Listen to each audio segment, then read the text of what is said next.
mungkin Bapak Ibu sudah ini ya sudah dapat materinya ya, materi PP-nya ya dari Bapak Ibu asesor lainnya ya.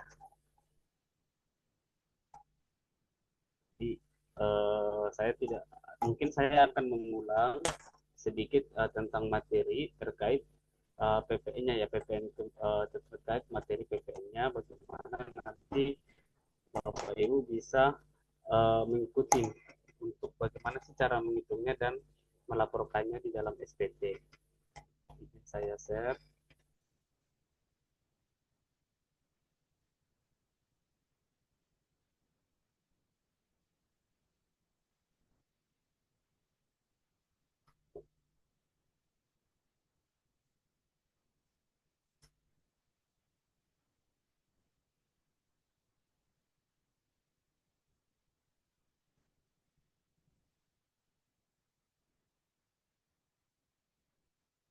Halo, sudah kelihatan ya untuk materinya Bapak Ibu? Itu Bapak. Oke. Ini karena kita bicaranya untuk bagaimana pola penghitungannya, nanti Bapak Ibu kalau misalkan ada pertanyaan mungkin bisa ditanyakan langsung, misalkan dalam posisi kita lagi ini ya lagi dalam posisi menerangkan nanti misalkan ini ada Bapak Ibu yang mau tanya langsung aja ya Bapak Ibu. Oke, di sini saya menjelaskan sedikit tentang ini mencoba mengulang kembali materinya sedikit ya, sedikit materinya tentang PPN, di mana dasar penghitungan PPN itu adalah ada undang-undangnya ya, di mana undang-undangnya itu kita undang-undang saat ini yang berlaku adalah Undang-Undang Nomor 7 Tahun 2021 dan Cipta Kerja Nomor 6 Tahun 2023. Nah, di dalam Undang-Undang Cipta Kerja ini sedikit saya jelaskan, ini bukan pure tentang PPN, melainkan di dalam ini adalah sebuah undang-undang yang disebut undang-undang omnibus law, ya kan, omnibus law itu di mana semua lingkup undang-undang disatukan, salah satunya adalah PPN. Namun kalau terkait PPH 2 terkait Undang-Undang Nomor 7 2001 ada beberapa yang direvisi dan diberlakukan di Undang-Undang Nomor 6 Tahun 2023. Bukan berarti tahun 2021 tidak berlaku ya. Namun ada hal yang diupdate ya, ada yang direvisi di Undang-Undang Nomor 6 Tahun 2023. Nah, di dalam Undang-Undang PPN dan Undang-Undang Perpajakan pun kita harus tahu hierarkinya ya. Hierarkinya itu adalah undang-undang dalam perpajakan ada pajak peraturan pemerintah. Nah, yang berkaitan dengan PPN, dasar nanti untuk menghitung pajak, ada peraturan pemerintah nomor 74 tahun 2021, nomor 44 tahun 2022, dan nomor 49 tahun 2022.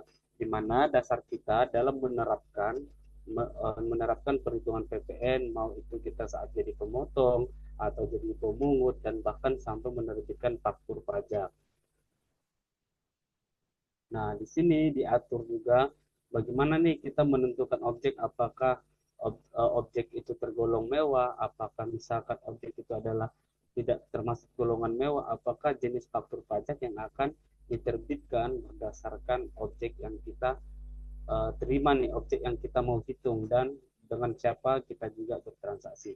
Jadi pedoman kita adalah undang-undang. Nah, peraturan pemerintah ini pun ada turunannya Bapak Ibu. Turunan dari peraturan pemerintah adalah PMK, Peraturan Menteri Keuangan. Nah, Peraturan Menteri Keuangan ini tentang bagaimana pra pelaksananya, aturan cara melaksanakannya untuk melakukan undang-undang. Tadi kan adalah undang-undang itu adalah Undang-Undang Nomor 7 Tahun 2021 dan Undang-Undang Nomor 6 Tahun 2023 memiliki turunan hukum secara hierarkinya adalah peraturan pemerintah. Peraturan pemerintah menegaskan terkait undang-undang dan PMK menerapkan struktur cara melakukan undang-undangnya, cara menerapkan undang-undangnya. Nah, di dalam perpajakan, hasil turunan dari peraturan pemerintah ada sekitar 10 atau sekitar 13 PMK yang saat ini berlaku ya Bapak Ibu. PMK yang berkaitan dengan perpajakan, terkait perpajakan PPN ya, karena ada juga PMK yang terkait kebutuhan satu. Nah, di sini saya hanya mengambil PMK yang kira-kira akan berhubungan dengan pajak masukan. Nah, di tahun 2021 ada PMK 73, dia masih berlaku, PMK 66 2022, dan itu pun masih berlaku ya Bapak Ibu. Mana tahu perusahaan Bapak Ibu ada misalkan sektor pemupukan subsidi, subsidi untuk apa ya, untuk pertanian. Nah, misalkan ya bisa menggunakan PMK nomor 66 tahun 2022 sebagai dasar penerapannya. Misalkan Bapak Ibu misalkan dalam sektor perusahaan transaksi kripto atau e-commerce. Nah, di sini ada misalkan kalau misalkan dia kripto itu PMK nomor 50, dia mengarahkan atau menerapkan struktur bagaimana cara menerbitkan faktur, menghitung PPN atas transaksi kripto. Nah, namun di PMK 131 yang mungkin kita sama-sama tahu ada transisi dari 2024 ke 2025, yang dimana kenaikan tarif yang dipengaruhi dari Undang-Undang Nomor 7 Tahun 2021 di pasal 7. Di situ kan ada perubahan-perubahan tarif ya. Nah, atas pelaksanaannya diatur dalam PMK 131. Bagaimana perubahan tarif dari 11% menjadi 12%. Nah, di dalam transisi itu, maka diterbitkan juga PMK-PMK agar transisi tersebut bisa dijalani oleh wajib pajak. Ya, Bapak Ibu. Jadi kita bisa melihat dari PMK, misalkan Bapak Ibu di sektor perusahaan apa, bisa melihat PMK-nya bagaimana cara mengatur pola bisnisnya. Misalkan kita secara PMK-nya itu perusahaannya retail misalkan, kita bisa menggunakan PMK nomor 37 misalkan, atau kita penjualannya itu retail seperti emas, toko emas, kita menggunakan PMK 52. Di situ dijelaskan di PMK 52 seperti apa model transaksi Bapak Ibu yang harus dijalankan. Misalkan Bapak Ibu memiliki beberapa banyak transaksi, apakah Bapak Ibu menerima pembelian eh, antara PKP dan dengan PKP, atau Ibu kepada yang langsung ke pembeli akhir, yaitu pembeli emas yang punya toko misalkan. Dan bagaimana polanya perusahaan toko emas ini menerapkan sistem perpajakan ketika membeli dari pabriknya atau menjadi distributornya seperti Antam seperti itu ya. Jadi terus di sini juga diatur Bapak Ibu di dalam PMK yang terbaru nomor 90 itu, yang dimana ada di sini tarik pajak yang mendapatkan fasilitas terkait pembelian rumah tapak susun.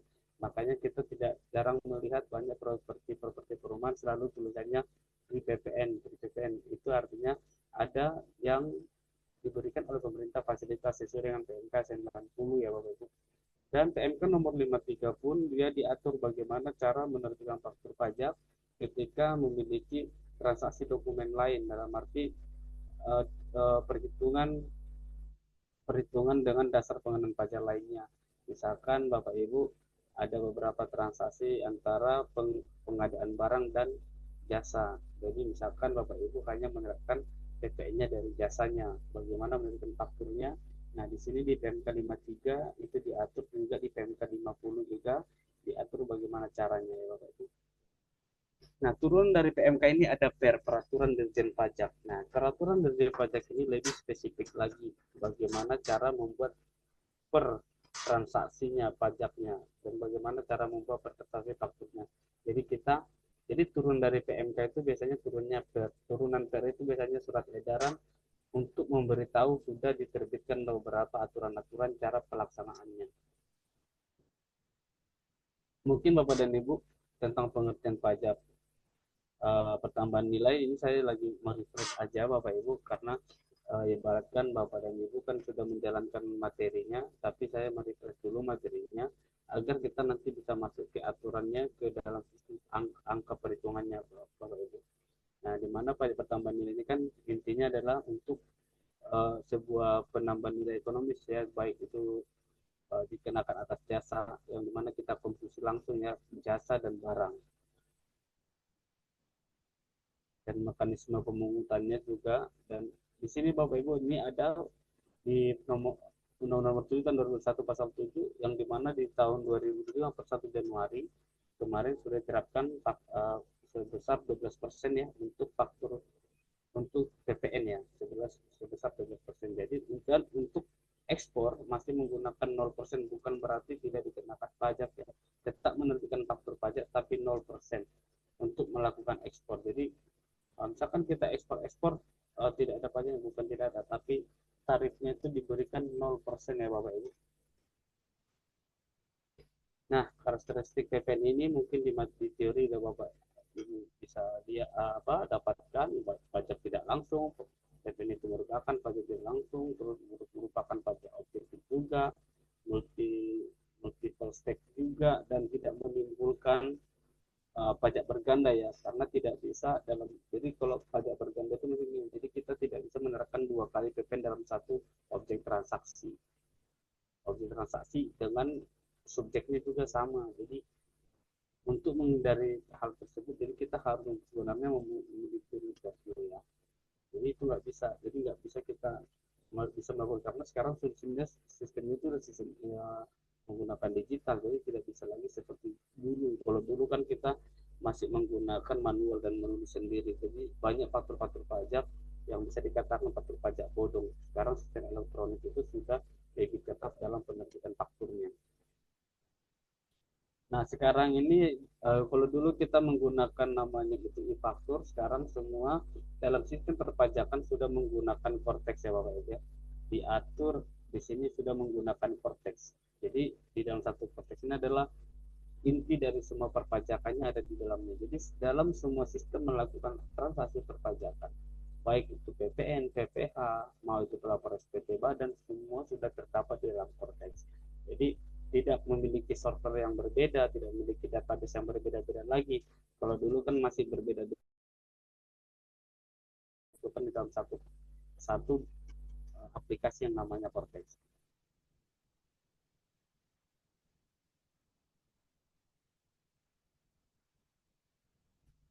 Nah, di sini kita coba memilah subjek pajak ya Bapak Ibu. Subjek pajaknya itu berdasarkan aturan pemerintah maupun aturan PMK. Nanti kita akan melihat contoh transaksinya.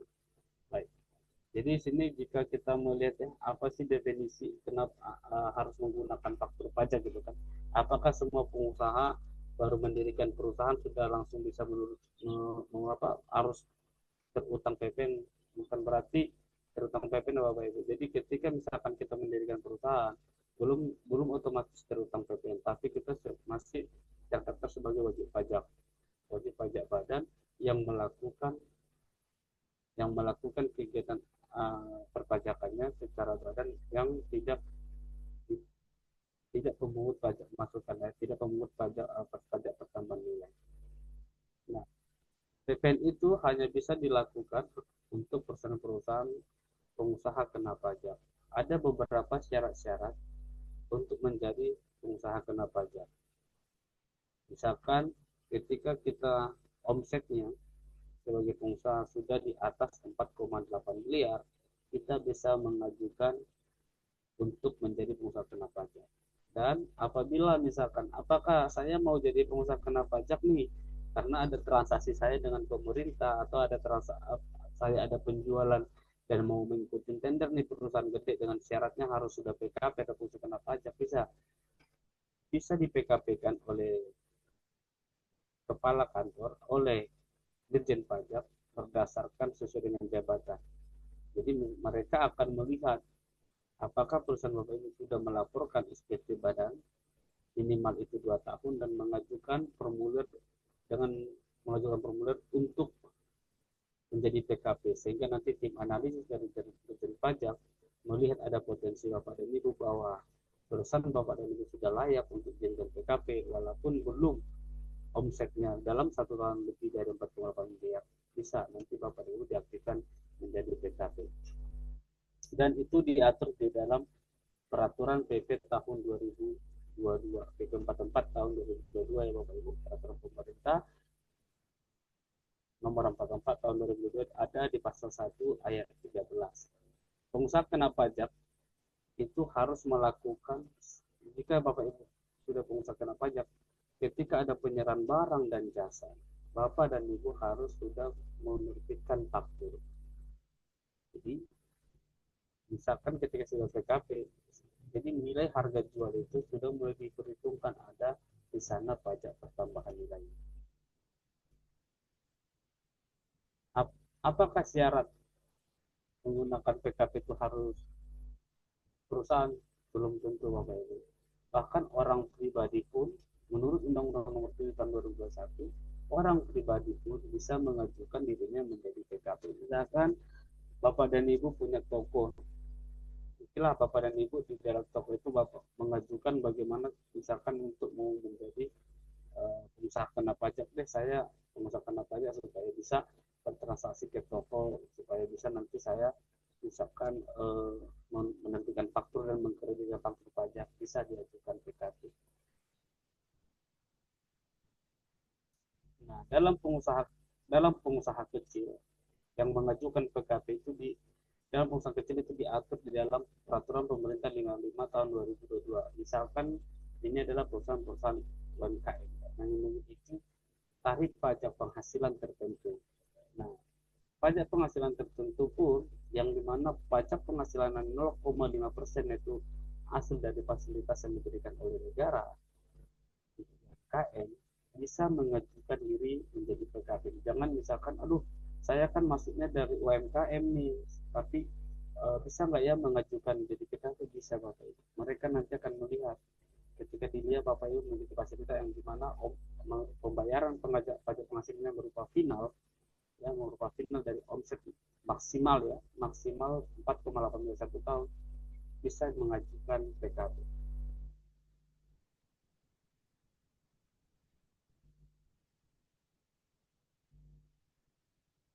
Nah, itu diatur di PMK juga nomor 164 tahun 2023 pasal 17 ayat 1.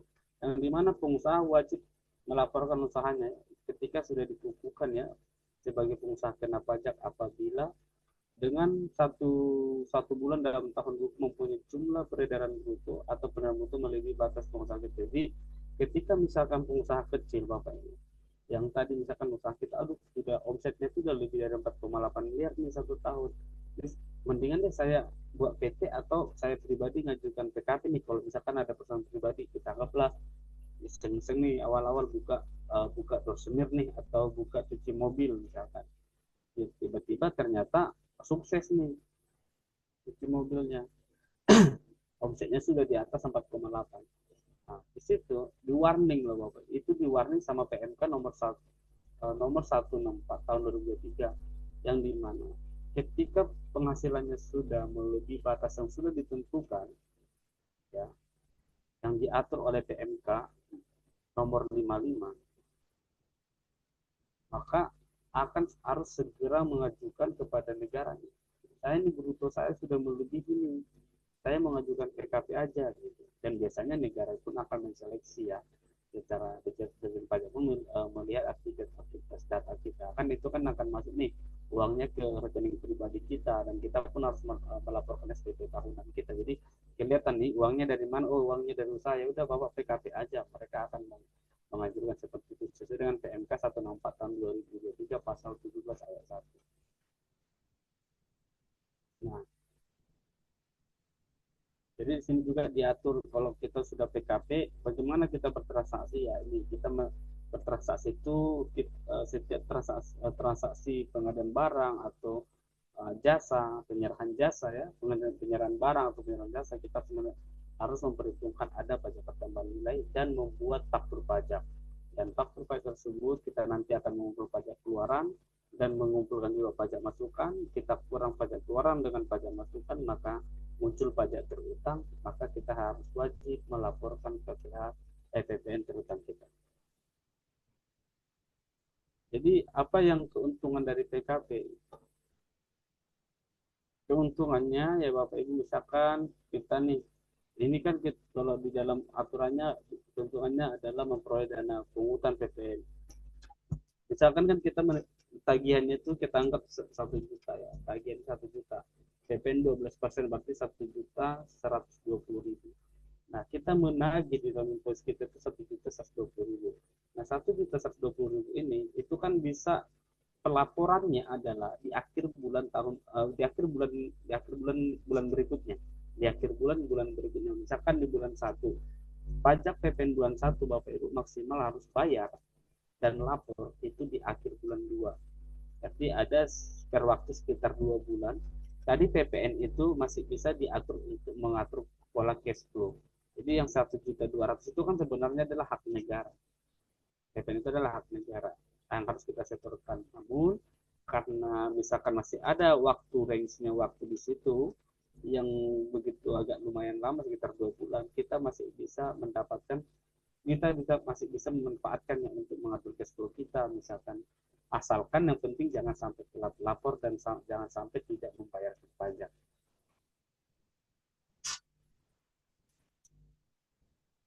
Dan kalau misalkan kita sudah pengusaha kena pajak kan, kalau sekarang kan syaratnya itu adalah kalau kita misalkan dapat tender ke negara, rata-rata kan syaratnya harus PKP nih, ketika kita mau mengembangkan bisnis kita, rata-rata permintaannya harus PKP. Jadi kita kalau sudah PKP itu lebih leluasa lah untuk mengikuti beberapa tender dari negara ya Bapak Ibu. Misalkan ada tender pengadaan atau misalkan tender pengadaan jasa atau pengadaan barang. Kan pas itu syaratnya harus sudah memiliki SKT, surat keterangan terdaftar, dan juga harus memiliki uh, memiliki formulir bahwa dia sudah PKP gitu, mengusahakan apa aja. Jadi kita bisa untuk leluasa dalam berbisnis. Nah, namun Bapak Ibu, ketika kita PKP, pengawasannya itu sebenarnya itu akan lebih besar.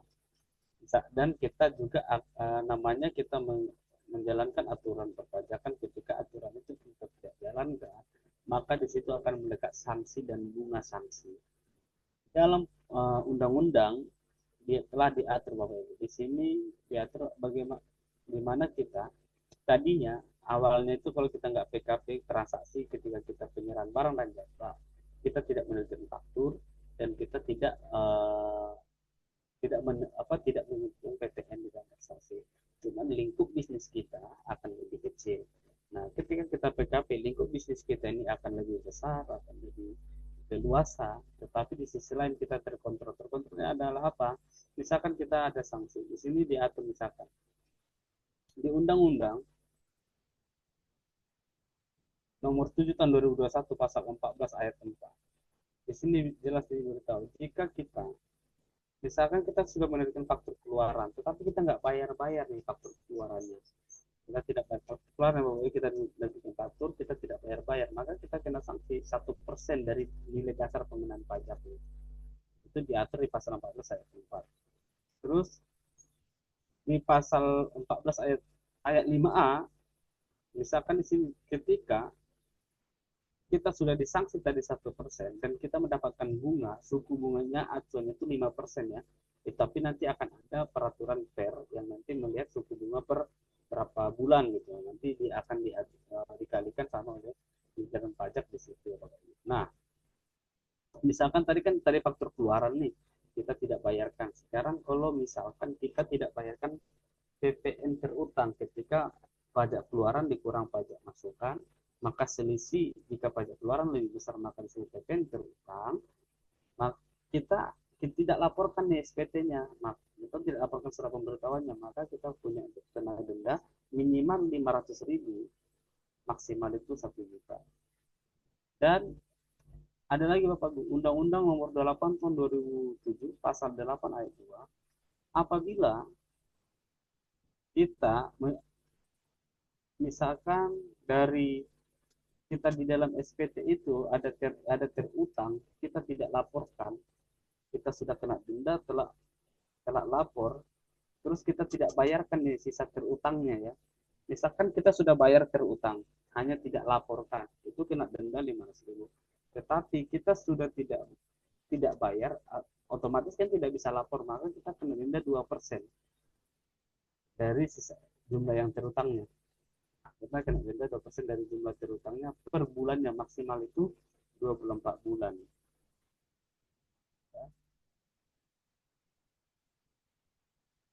Jadi kalau kita sudah jadi PKP, kita juga memiliki hak, itu diatur di pasal 9 Undang-Undang Nomor 7 Tahun 2021, kita bisa menerbitkan faktur, kita juga bisa mengkredit faktur masukan sebagai kredit pajak, terus kita juga ibaratnya surat terdaftar sebagai PKP ya. Terus kita harus dalam faktur pajak ada juga bisa diatur, yaitu untuk menerima faktur ada metodenya dan mekanismenya. Jadi tidak sembarangan nih Bapak Ibu bagian untuk menerima faktur, tidak asal diterbitkan, asal info tidak. Jadi ada aturannya. Nomor seri faktur itu menurut per 1 PJ 2025 dan per 11 PJ 2025 ya. Per ini tadi kan turun dari PMK ya. Ada 17 digit faktur. Nah, sekarang di dalam metode Cortex ada namanya itu NITU.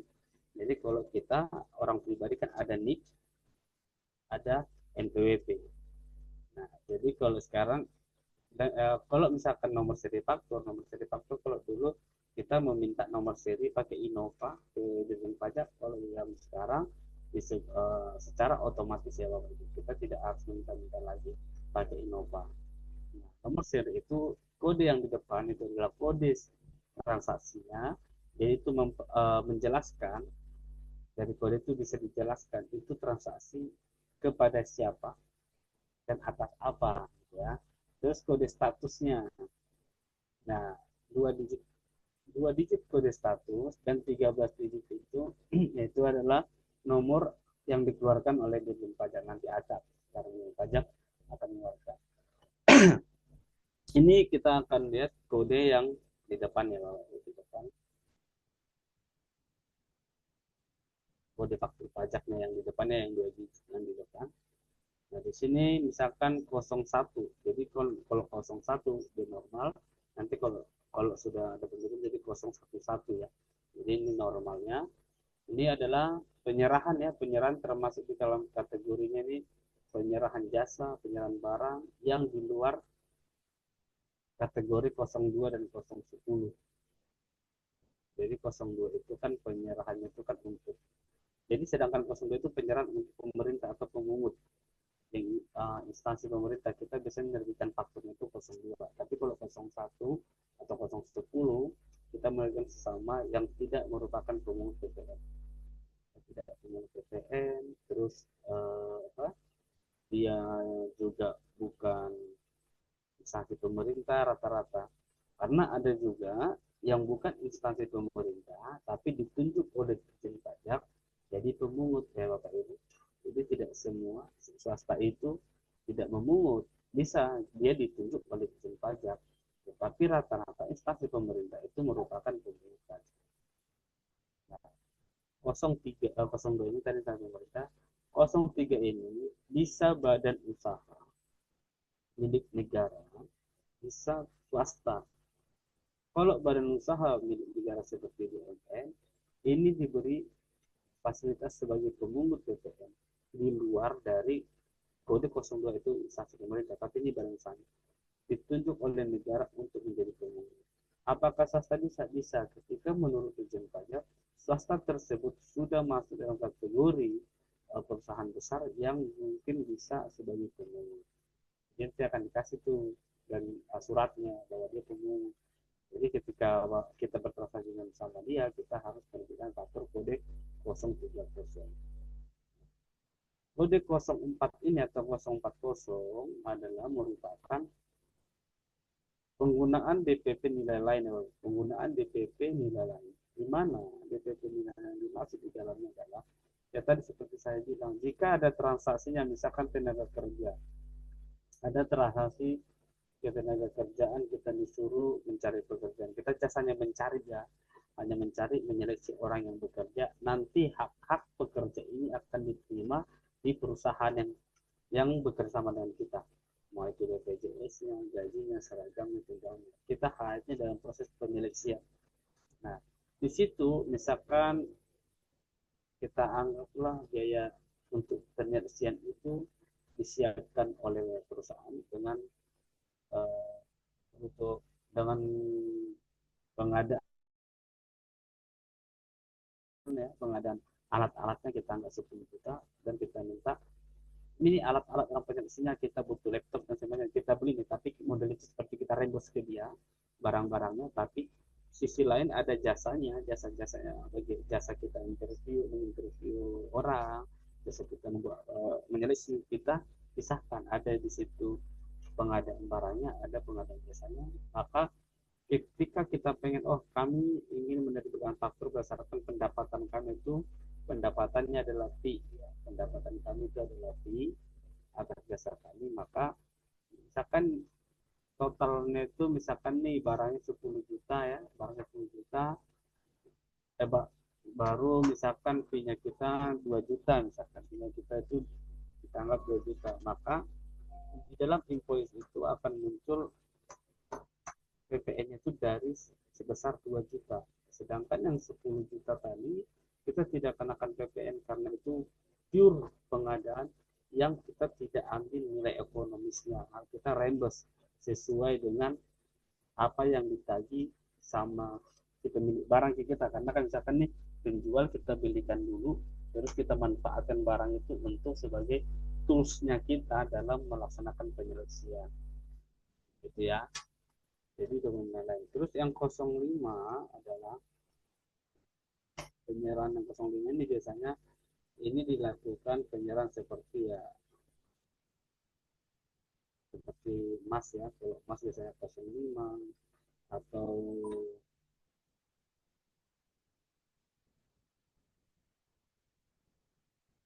misalkan kayak kita ada satu kayak lelang ya, kayak lelang perusahaan-perusahaan lelang mobil bekas gitu ya, biasanya itu di mobil bekas yang dilelang yang awalnya itu bukan untuk dijual akhirnya dilelang dipakai kode 050.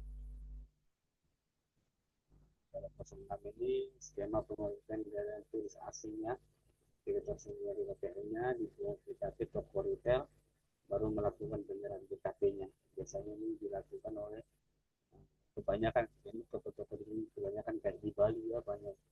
Jadi PPN-nya dipungut nanti akan diajukan tuh akan dilaporkan gitu. Nah, nanti NPWP-nya dan password NPWP-nya itu sama berdasarkan passwordnya, paspornya gitu.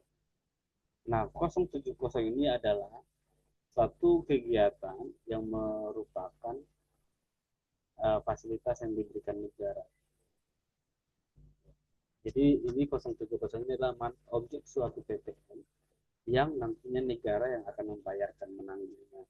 Misalkan kayak sekarang yang lagi ramai itu adalah free PPN atas properti, properti yang dimana kan ada aturannya, tapi ada skemanya di PMK 90 diatur properti yang harga berapa dulu dan berapa yang diberikan, berapa yang free PPN-nya gitu loh.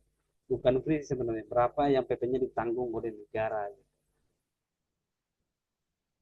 Dan misalkan fasilitas itu eh, di suatu kawasan kawasan berikat ya atau industri kawasan berikat itu biasanya akan diberikan fasilitas PPN juga 070.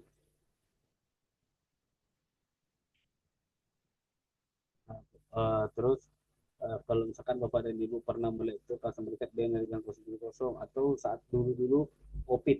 Nah, COVID itu ditawarkan ya udah tripkan faktur 070 aja untuk meringankan gitu ya. Jadi kita pun tidak bayar pajak keluaran dan orang lain pun tidak akan membayar tagihan ikut plus pajaknya karena PPN itu sudah ditanggung oleh negara. Misalkan kayaknya perlakuan misalkan untuk PPN atas penyerahan BBM ya, tapi penyerahan BBM itu untuk angkutan laut luar negeri misalkan itu masih diberikan PPN di, tetap menggunakan 070 itu menandakan bahwa PPN-nya itu negara yang akan menanggungnya atau misalkan ada misalkan pemerintah misalkan biaya hibah bantuan luar negeri jadi itu itu PPN-nya masih ditanggung oleh negara ya Bapak Ibu ya.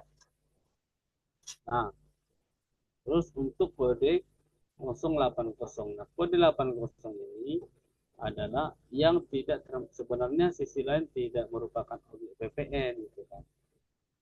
Atau PPN yang dibebaskan, bebas dari PPN. Misalkan kayak kayak kita nih ada PDAM, pasti dia kode faktornya itu 080 gitu. Karena ada untuk kebutuhan umum ya. Atau misalkan transaksi eh, transaksi kepada pejabat perwakilan negara asing atau kedutaan, itu tidak dikenakan BPN. Misalkan untuk ini ya, untuk impor ya, atau pembebasan PPN atas impor atau penyerahan barang karena tertentu. Nah, ada beberapa impor yang dengan dengan aturan tertentu dibebaskan secara BPN dengan kode 080. Nah, rata-rata fasilitas-fasilitas yang dibebaskan berdasarkan 080 ini adalah yang dimana keperluannya itu adalah untuk kebutuhan umum, yang rata-rata mungkin sifatnya itu adalah sosial atau dalam arti sifatnya itu adalah sosial dan sifatnya itu adalah merupakan secara misalkan kayak kedutaan itu loh, jadi tidak secara subjeknya pun bukan subjek pajak gitu, jadi dibebaskan. Nah, kalau 090 ini adalah misalkan penyerahan barang yang tujuan semua tidak untuk dijualbelikan, yang PP-nya dipungut dan PKP yang melakukan penyerahan barangnya kena pajak. Misalkan nih, kalau misalkan di perusahaan-perusahaan retail ya, perusahaan-perusahaan UMKM yang misalkan kebanyakan perusahaan yang bergerak di souvenir ya, kebanyakan bergerak di perusahaan souvenir. Kita anggaplah dia memesan souvenir 10, tiba-tiba barangnya datang 11. Jadi yang ke klien datanglah barang ke 11 ini, kita anggaplah dia pihak uh, yang jualan gitu ya. Sedangkan yang buat barang ini adalah UMKM misalkan. Jadi dikasihlah bonus 1 misalkan. Sedangkan kan yang mau klien itu kasih 11. Yang akan dikasih kliennya kan dikasih 10. Sedangkan dari pembuat barang ke dia dikasih 11. Nah, yang tadi yang 10 ini dijual, yang satunya lagi di jurnal atau dibuat di jurnalnya kepersediaan atau ke asetnya. Nah, dia nggak anggap persediaan. Kalau di akun awalnya persediaan, berarti itu harus dijual. Tapi kalau di akunnya sebagai aset, ya aset di dalam perusahaannya, gitu ya. Berarti niatnya awalnya tidak dijual, tapi suatu saat pengen dijual. Awalnya tidak ingin dijual belikan, akhirnya dijual. Maka muncullah kode 090. Atau misalkan adalah ini kan aset perusahaan kita nih, gedung misalkan, harusnya kan kita tidak jual, tapi karena kebutuhan ya udah kita jual aja misalkan di 0,9.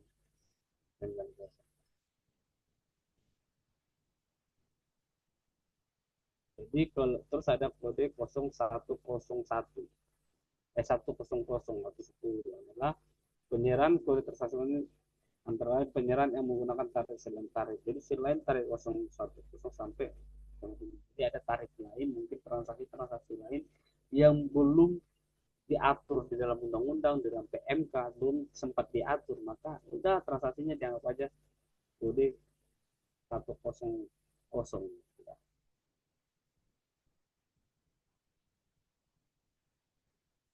Oke, ini kita latihan soal Bapak.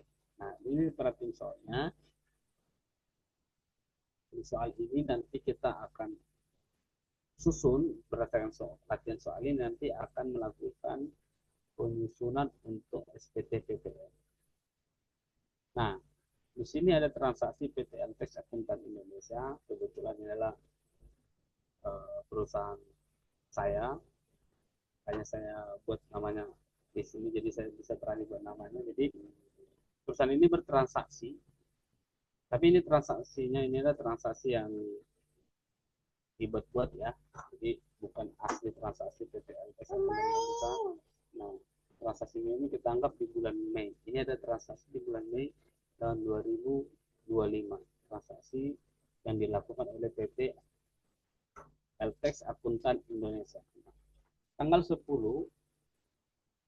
perusahaan Altex ini melakukan penjualan buku, yang dimana penjualan buku yang di sini bukan merupakan penjualan buku yang mendapatkan fasilitas dari negara, karena ada penjualan buku yang dapat dari negara. Ini sudah di state ya, tidak mendapatkan fasilitas dari negara. Namun transaksi ini sebenarnya sudah dijalankan di 2020, sudah dibuat perjanjian 2020 Desember tanggal 20 Desember 2024. Artinya di sana masih berlaku PPN 11% ya, masih berlaku PPN 11%.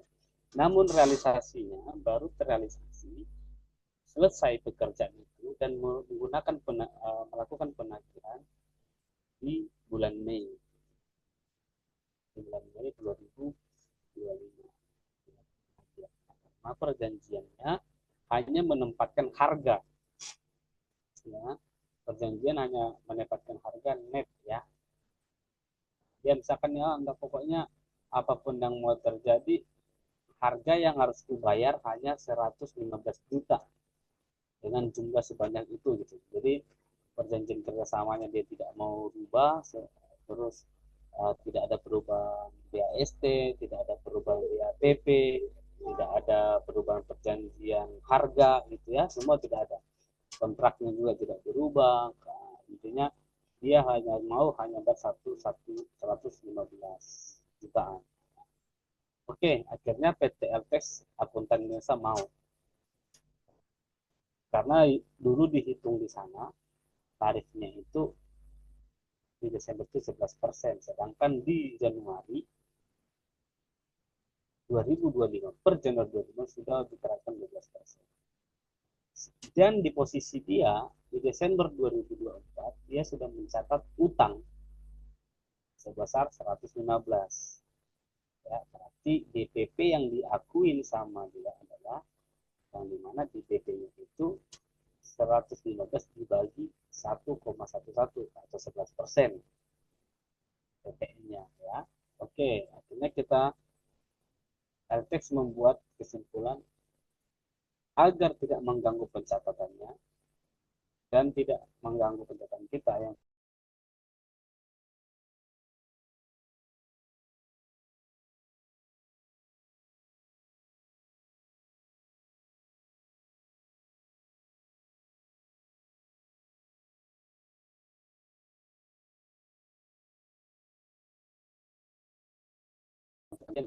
dibagi dulu sama dengan PPN 11%, maka dapat nilai DPP-nya 103 juta ya, nilai DPP 103 juta 603, menyesuaikan ke faktur pajak yang berlaku di Desember 2000 yang berlaku di Januari 2025,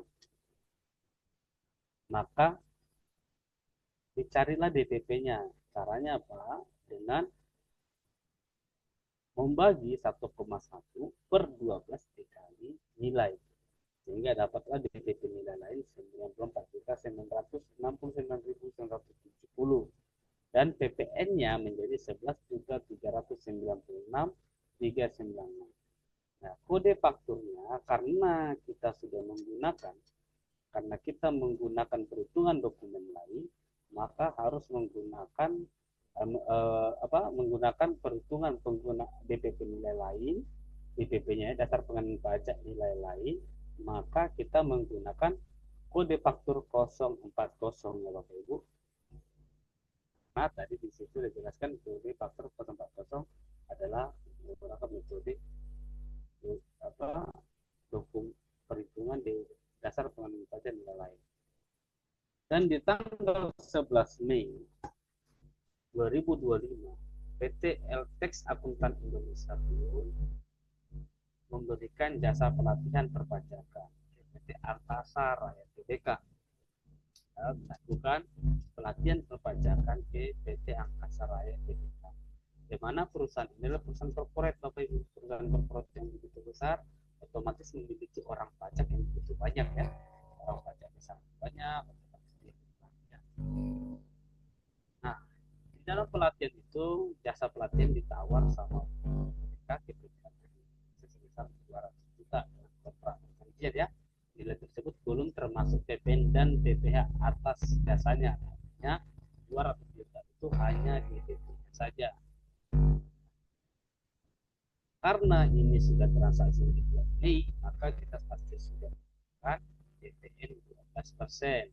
Nah, kita menghitung dari 200 juta itu 12%-nya adalah 24 juta, itulah PPN-nya.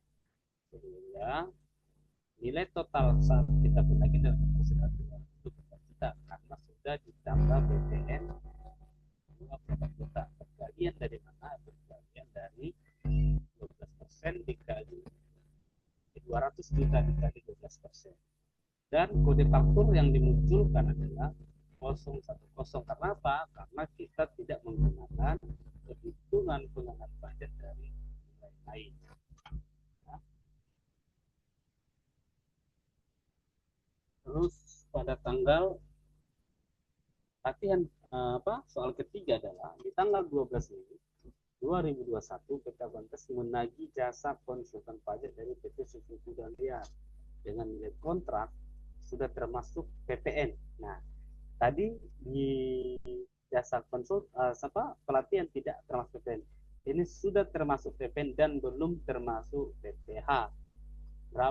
Ditanya berapa nilai dan kode fakturnya. Nah, artinya adalah 500 juta ini di dalamnya sudah ada PPN. Maka kita harus memberi dulu berapa DPP-nya, sehingga kita harus bagi 500 juta ini dibagi 1,12, artinya yang berlaku adalah PPN 12% ya. Jadi dapatlah DPP-nya, pengenaan pajaknya adalah 446 juta 428.571. Nah, dari 446 juta 428.571 kita kali 12%, dapatlah PPN-nya 53 juta 571.429. Kode faktur yang kita keluarkan adalah 010. Karena apa? Karena bukan dari perhitungannya bukan dari dasar pengenaan pajak nilai lain atau bukan bertransaksi ke pihak pemungut ya. Nah,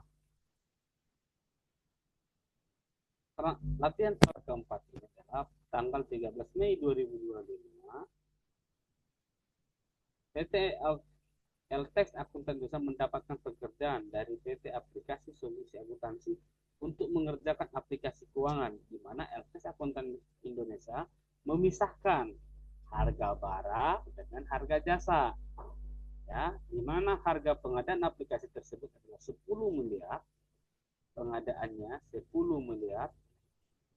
Ini sistemnya reimburse ya, 10 miliar di reimburse dan jasanya hanya 2 miliar. Berapa nilai PPN dan berapa kode faktur yang akan diterbitkan oleh LTEX Akuntan Indonesia. Nah, berarti di dalam invoice adalah 12 miliar 240. Karena apa? Karena harga barang tadi secara harga barang itu kan kita tidak tambah ya fakturnya, kita tidak tambah nilainya, pure reimburse. Harga barangnya 10 miliar, dasar pengenaan pajaknya adalah dari jasa. Ya, jasanya LTEX nih 2 miliar dan PPN-nya pun yaitu dari jasa LTEX ya, untuk melakukan pengadaan barang ini jasanya adalah 2 miliar. Jadi PPN-nya dari jasanya. Berapa tagihan dalam invoice? 12 miliar 240. Karena apa? Ada di sana unsur PPN dari 2 miliar tadi. Kodenya berapa? Kodenya menggunakan dasar penghitungan nilai lain, maka kodenya 040. Baik. Sebelum lanjut ke PMK nomor 52 tahun 2025 dan bagaimana ciri-ciri soalnya atau perspektif soalnya, ada pertanyaan Bapak dan Ibu?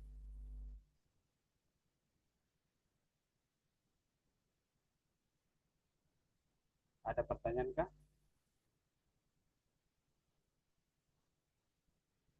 Jika ada pertanyaan, silakan ditanya Bapak dan Ibu.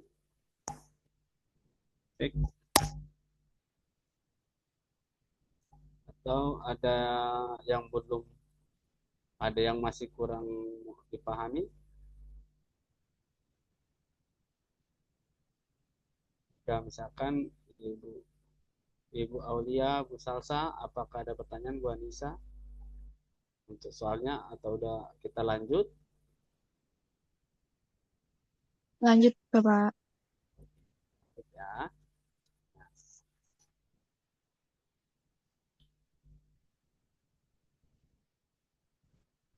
Di sini kita melanjut dengan apa sih metode PMK nomor 52 tahun 2025. Ini adalah turunannya transaksi ketika Bapak dan Ibu tentang penghasilan pajak dan pertambahan nilai atas penjualan penyerahan emas perhiasan, emas batangan, perhiasan yang bahannya seluruh bukan dari emas atau permata atau yang menyerupainya ya Bapak Ibu atau sejenisnya ya. Perhiasan sejenisnya atau emas batangan. Kita lihat di dalam PMK-nya dulu. Jadi kita harus tahu nih, PMK nomor 52 tahun 2005 ini sebelumnya itu kan adalah PMK nomor 48 tahun 2023. Ada upgrade ya di sana. Di pasal 2-nya dijelasin. Di pasal 2 di ayat 1, Menteri menuntut pihak lain untuk melakukan pemungutan penyetoran pelaporan pajak penghasilan penjualan emas perhiasan dan emas batangan. Artinya pemilik toko pemungut PPN ketika misalkan Bapak dan Ibu beli emas, kan orang emas suka bilang udah termasuk PPN harganya segini ya, tapi kan Bapak dan Ibu tidak menerima faktur. Itu artinya dia telah ditunjuk dari omset penjualannya menyetorkan PPN ya. Terus pengusaha emas perhiasan masih meliputi pabrik emas perhiasan dan pedagang emas perhiasan. Pabrik emas perhiasan misalkan seperti Antam, pedagang emas perhiasan mungkin Bapak dan Ibu suka ketemu di toko atau di buku atau di pasar ya, bisa mendapatkan fasilitas hal tersebut sebagai penjual PPN.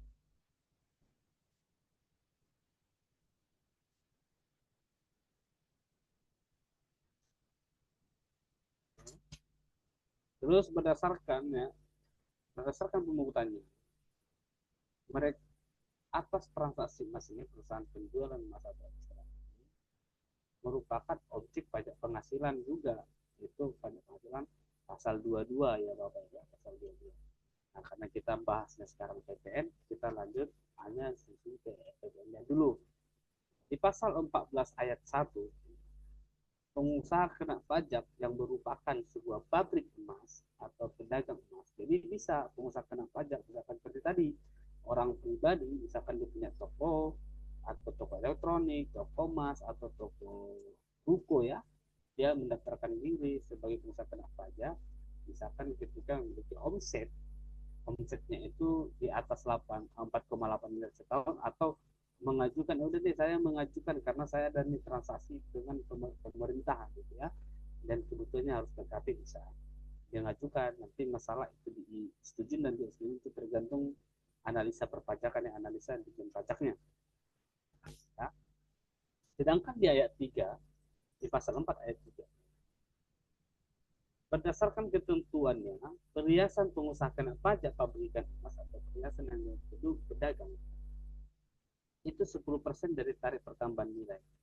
Untuk apa? Untuk pabrik emas percayaan dan sebesar 15% dari tarif penambahan nilai. Terus untuk ayat 4, di ayat 4-nya dijelaskan juga 10% ini untuk pengusaha kena pajak ya, pedagang-pedagang emas ya. Ini tadi yang di ayat 3 itu adalah untuk pabrikan, yang sedangkan di ayat 4 adalah untuk pedagangnya yang sudah PKP. Ya, sama 10% juga. Ya, 10% juga. Atau 11 atau 15% tarif pajak nilai untuk pedagang emas perhiasan lainnya dan konsumen akhir ya. Untuk konsumen akhir itu artinya pembeli terakhir ya, pembeli terakhir itu kita pembelinya. Jadi misalkan dari pabrik ke toko, toko kan jual lagi ke orang. Terus tarif PPN emas batangan itu 0% ya Bapak. Sesuai dengan peraturan pemerintah nomor 49 tahun 2002 itu 0% dan masih berlaku. Nah, karena ada PMK nomor 53 tahun 2025 pasal 313 yang dimana merubah pola tarif pajak menjadi 12%, ya, maka untuk mengetahui berapa sih tarifnya harga emas saat kita jual emas gitu ya, berapa sih tarif PPN-nya? Jadi 10% tarif yang ditentukan undang-undang dikali dengan tarif pajak, ya, dikali dengan tarif pajak untuk pajak keluarannya ya, untuk PPN-nya, maka muncullah pajaknya itu adalah 1,1% ya. Jadi ketika kita melakukan penjualannya yang di sini yang 10% tadi. Jadi 10% ini tapi dari sini atau dari sini ya. Kalau kita mau segera pajak dari sini ya, pedagang emas persen lainnya. Ini adalah untuk faktur pajak dokumen tertentu lengkap. Ketika kita anggap ini lengkap. Jadi kalau dia tidak lengkap, ya udah 15%. Ya, dokumennya tidak lengkap, misalkan surat-suratnya. Ya, kan kalau kita beli emas kan ada surat-suratnya, ada apa, ada surat izinnya semua lah. Biayanya 1,1%. Tapi kalau dia tidak lengkap, jadi 15%. Makanya misalkan ketika ibu bapak jual emas tidak ada suratnya, biasanya akan lebih murah daripada yang memang ada suratnya. Karena ketika mereka mau melaporkan omsetnya, maka mereka tidak bisa apa, dia akan kena tarif lebih besar dipotong negara 15% lebih tinggi dari normalnya. Kalau normalnya itu 10%, ketika tidak ada surat 15%, itu 5% lebih tinggi. Ketika dikenakan tarif, jadi selisihnya 0,65%, 0,5%. Oke, di sini ada pertanyaan, biar kita lanjut ke soal.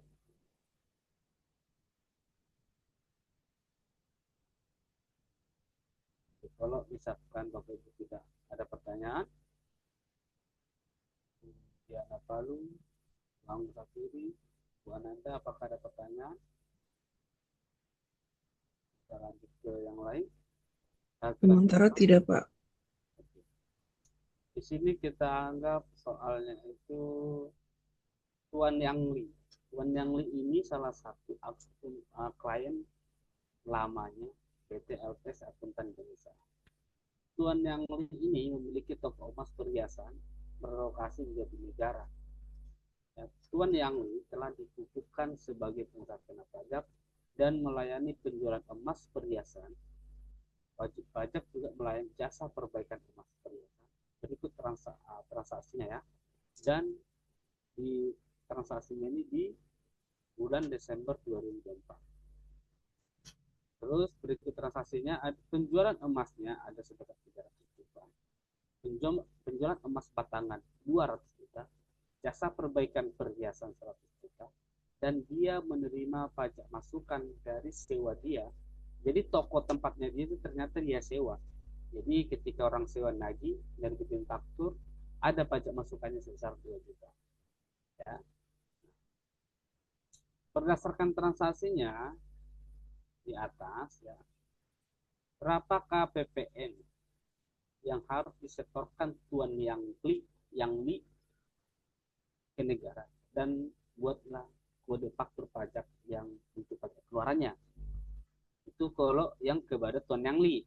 Terus terkait kasus di atas, PT LKS kan menangani perkaranya, dia menangani jasanya. Sehingga untuk menangani cara perhitungannya dan pelaporannya, PT LPX ditarik 10 juta. Tanggal 14 Mei 2025 ditagihlah ke Tuan Yang Li dan dibayarkan di 15 Mei 2025. Ini ada dua soal. Ya, ada dua soal. Satu urusannya LPX, satu urusannya Tuan Yang Li. Artinya LPX mengerjakan permasalahan Tuan Yang Li nih. Ya. Dan pertanyaannya pun dua soal yang saling berdekatan. Kita selesaikan dulu pekerjaan kita kepada Tuan Yang Li. Tadi perhitungan PPN Tuan Yang Li di bulan Desember, penjualan emas biasanya ada 300 dan jasa perbaikannya sama ini. Itu merupakan pajak keluaran. Itu merupakan pajak keluaran. Terus kenapa? Terus kita keluarkan faktur pajaknya, kita hitung. PPN-nya kenapa segini? Kita anggap dokumennya lengkap, ya. Kita anggap dokumennya lengkap. Jadi tarifnya 1,1%. Jadi PPN yang harus dikeluarkan tuang yang adalah 4,4. Catatannya, penjualan emas batangan di sini tidak merupakan objek dan dibebaskan. Nah, nanti bisa dilihat di PMK, nanti bisa dilihat di PMK ini. Ini PMK 48 atau 52 terkait penjualan emas. Emas batangan apakah dimasukkan di dalam objek atau tidak. Di sini tidak dimasukkan di dalam objek harta tangannya. Karena masih betul-betul emas batangan ya. Nah, makanya tapi memang untuk emas batangan ada beberapa syarat-syaratnya ya. Untuk syarat-syaratnya yang harus dipenuhi. Emas batangan yang seperti apa? Apakah bersertifikat? Apakah sudah lolos uji? Jadi tidak semua emas batangan itu 0% pajaknya. PPN-nya ya. Jadi ada aturan-aturan yang diikat. Makanya di aturan pajak pasti ada kata ketika ada aturan lain yang mengatur, maka ada kata-katanya diatur sesuai dengan aturan PMK atau aturan undang-undang. Nah, berarti ada aturan lain yang mengatur. Nah, gitu ya. Jadi terkait Mas Batang ini karena ada aturan yang mengatur. Tapi saat ini kita anggap dia dianggap lolos uji untuk tidak merupakan objek. Terus dia mendapatkan pajak masukan 2 juta. Dari mana? Saat tadi rukonya ditagih untuk sewanya. Dia dapat pajak masukan 2 juta. Terus di sini baru kita lihat pajak keluaran yang menjadi pajak keluaran tuan yang ini adalah 4,4 juta dan pajak masukannya 2 juta, maka PPH terutangnya ya, maka PPN terutangnya adalah 2,4 juta. Bagaimana menerbitkan faktur pajaknya? Nah, apakah yang toko emas ini kita tidak terbitkan pajaknya? Tetap kita terbitkan pajaknya. Karena kita melakukan penjualan. Berarti kita menjurnal ada penjualan, ada pendapatan. Namanya pendapatan pasti ada PPN-nya. Mana PPN-nya nih kan pasti itu orang pajak. Nah, kita jurnal. 050 untuk kode penjualan emas perhiasan. Ya. Yang sebesar 3,3 juta. Ini 050 juga untuk jasanya ya.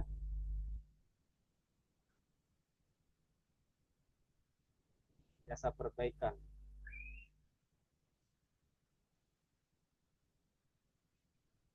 Ini jasa perbaikan. DPP-nya 100 juta, PPN-nya 1,1 ya, 1,1 juta karena kan tarifnya 1,1%.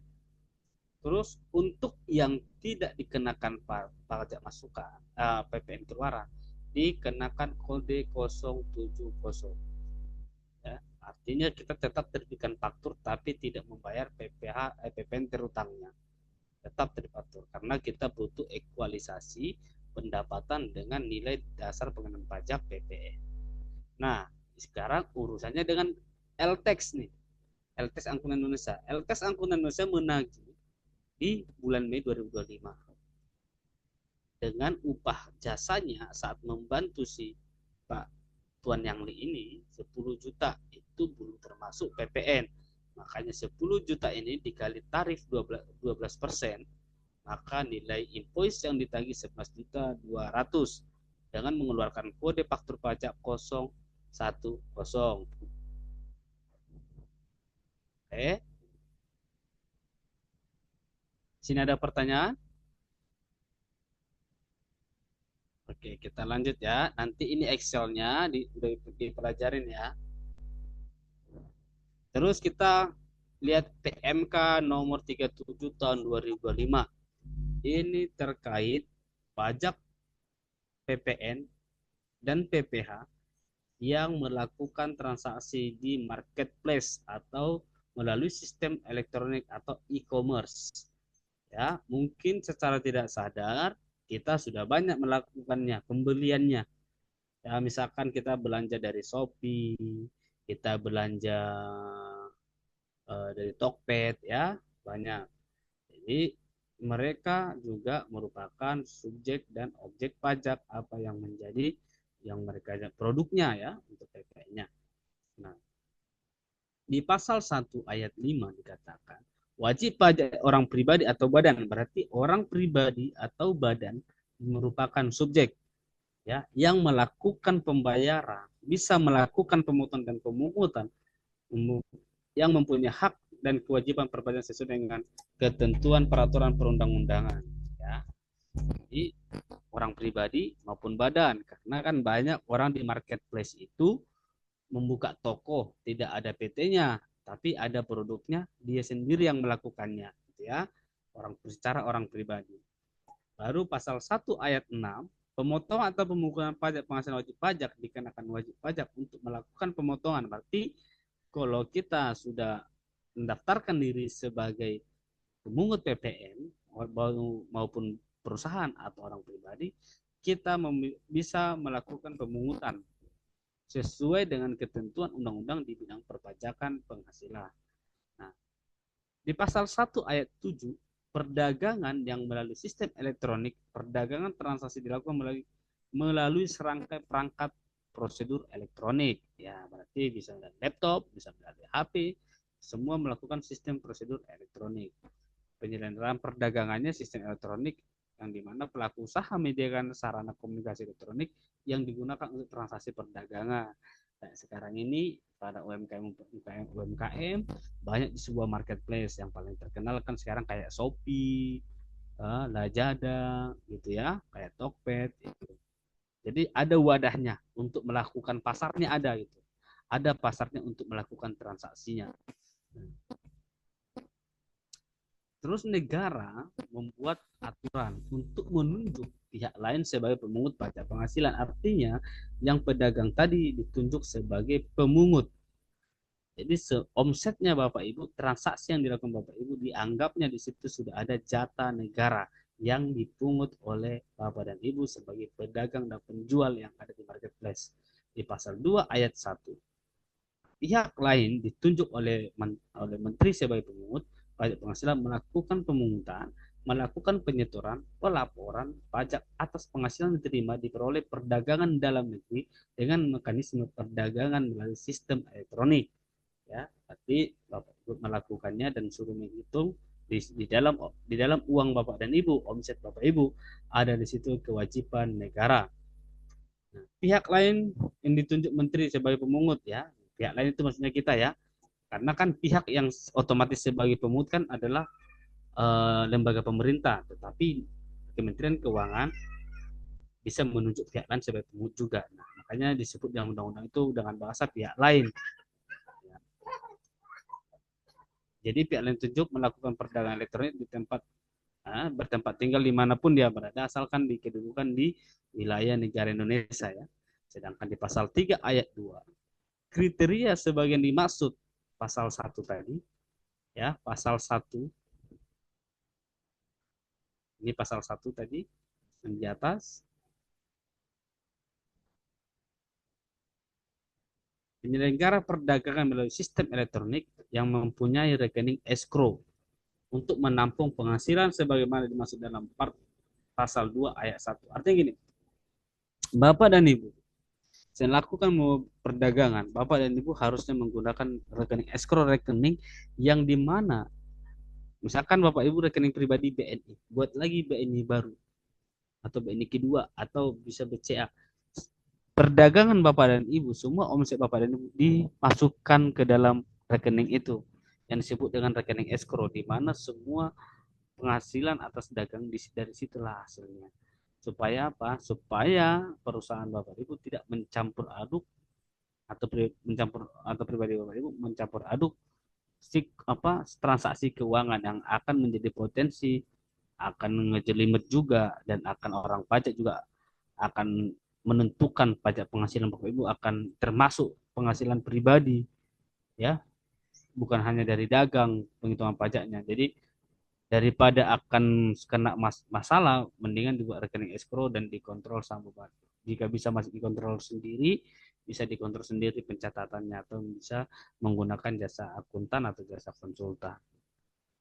Ya, terus nanti harus jelas di mana traffic, ya, traffic di rekening korannya, siklus keuangannya, keluar masuk keuangannya. Jadi jangan disamakan antara penghasilan pribadi, ya. Nanti bisa sih diambil untuk pribadi, tapi jelas catatnya itu ketika rekening pindah ke rekening pribadi kita, dari escrow pindah ke kita, itu sebagai apa dicatat gitu. Ada untuk pembelian atau pembeliannya, ataupun itu kita anggap sebagai fee kita sendiri. Ibaratnya kita sendiri menggaji diri kita sendiri, ya. Seperti itu. Nah, dokumen pemungutannya Pasal 12 ayat 1, perdagang dalam negeri wajib membuat dokumen tagihan atas penjualan barang dan atau jasa dengan mekanisme perdagangan melalui elektronik. Artinya, Bapak dan Ibu membuat tagihan menggunakan invoice elektronik, ya.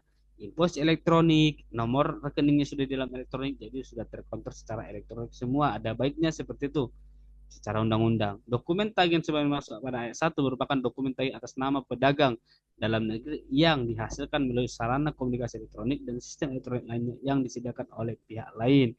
Seperti itu. Jadi jelas ya, invoice itu harus punya perusahaan Bapak dan Ibu atau pribadi Ibu, jelas itu. Misalkan kita anggap namanya misalkan Bu Diana, misalkan membuat PT, misalkan kita mempunyai marketplace, misalkan di Diana Parfum, misalkan invoice ini dibuat aja Diana Parfum, nomor rekeningnya rekening escrow, yang dimana rekening yang untuk ngumpulin duitnya di situ tuh jangan disamakan dengan rekening pribadi. Jadi jelas invoice-nya melalui digital semua supaya untuk mungkin menjaga keamanannya seperti itu, ya, dan diatur juga di dalam undang-undang di pasal 12 ayat 1. Nah, kita latihan soal untuk aturan ini. Jika tidak ada pertanyaan, mau kita lanjut? Kita lanjut dulu. Oke. Latihan soal di sini tanggal 16 Mei 2025. PT Ltex Akuntan Indonesia membeli harddisk dengan toko elektronik yang sudah PKP melalui marketplace sebanyak 10 piece. Harga per piece-nya adalah 1 juta, belum termasuk PPN. Dari transaksi tersebut, berapakah nilai PPN yang masukan yang diterima PT Altex Akuntan Indonesia dan berapa kode fakturnya? Ini artinya PT Akuntan ini, PT Altex Akuntan melakukan pembelian, pasti harus menerima pajak masukan, ya. Berarti yang menerbitkan fakturnya adalah toko elektronik. Tadi kan ketika kita yang jual, kita menerima fakturnya. Ketika kita beli, kita yang menerima faktur dari penjual. Oke, satu piece-nya itu adalah harddisknya 1 juta. Dibeli 10 piece, berarti 10 juta. DPP-nya adalah 10 juta, PPN-nya dikali 12%. 10 juta kali 12%, 1.200.000. Jadi nilai invoice pada tagihan yang diterima oleh PT Ltex dari toko elektronik dari marketplace adalah 11.200.000 dan PPN-nya adalah 1.200.000. Kode faktur yang diterima adalah 010. Ya. Nah, lanjut pada tanggal 6 Mei juga 2025, PT Ltex Akuntan Indonesia membeli software akuntansi dari PT Accounting Software System. Perusahaan tersebut berdomisili di Singapura dengan seharga $5.500 Singapura. Kondisi konversi dolar ke rupiah adalah 13.500 per dolar Singapura, ya, bukan dolar Amerika. Perusahaan tersebut merupakan pemungut PPN. Dari transaksi tersebut, berapakah total biaya yang dikeluarkan PT Ltex Akuntan Indonesia dan bagaimana mekanisme PPN-nya? Ya, artinya perusahaan ini sudah memiliki identitas tax-nya atau TIN dan sudah mendapatkan fasilitas pemungut PPN dari negara kita. Di server itu 5.500, konversi rupiahnya 13.500, maka nilai rupiah 74.250.000. Kita kalikan PPN-nya berarti sebesar 8.910. PPN yang akan diterima oleh PT Ltex Akuntan Indonesia dari PT Accounting Software System. Nah, mekanisme faktur pajak masukannya seperti apa.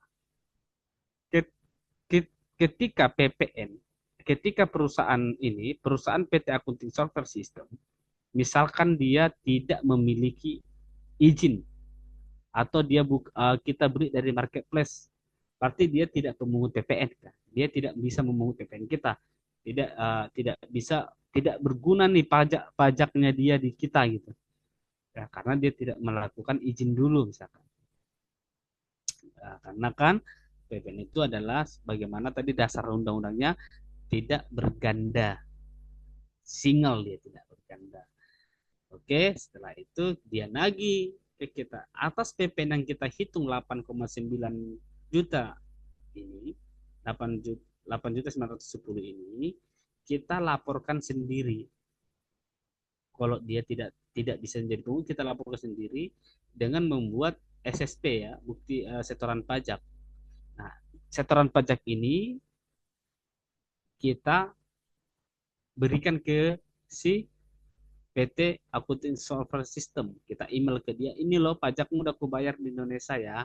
Nanti dia bisa kreditkan di sana. Ya, ini hanya PPN-nya masih, belum PPh-nya, karena kan ada PPh-nya sebenarnya. Terus kalau misalkan PT Akunting Software System ini sudah bisa mempungut PPN, dia misalkan membuat invoice-nya itu sudah merupakan faktur pajak juga atau dipersamakan dengan faktur pajak. Ya. Biasanya kalau dia sudah pemungut PPN, dia mempersamakan invoice dengan faktur pajak. Nah, misalkan contoh siapa? Kayak Google, Facebook, kalau kita mau iklan, IG, dia akan membuat tagihan secara elektronik dan dia biasanya ada notis bahwa ada aturan di bawahnya itu tertulis kecil tuh bahwa VAT out-nya atau ini adalah dokumen VAT. Dia itu adalah dokumennya, dokumen faktur pajak, dipersamakan dengan faktur pajak. Nah, jadi bisa kode fakturnya itu berdasarkan dokumen yang sudah dipersamakan. Oke, ada pertanyaan atau mau dilanjut? Lanjut dulu.